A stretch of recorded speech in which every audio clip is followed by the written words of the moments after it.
Gas Dharmendra Pradhan साल में सिर्फ एक ही गलती करता है और वो है पेपर लीक। लेकिन जो लोग सत्ता में बैठकर डेली गलती करता है जैसे कि योगी बाबा, ना जाने कितनी स्कूल कॉलेजेस मंदिर मस्जिद पर उन्होंने बुलडोजर चलाया है।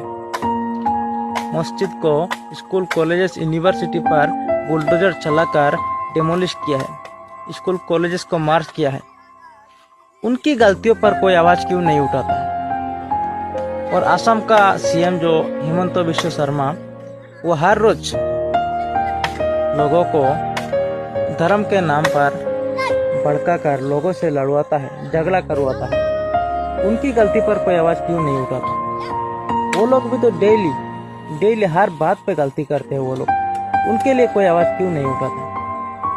एक धर्मेंद्र प्रधान का इस्तीफा लेने से देश का हाल नहीं बदलेगा।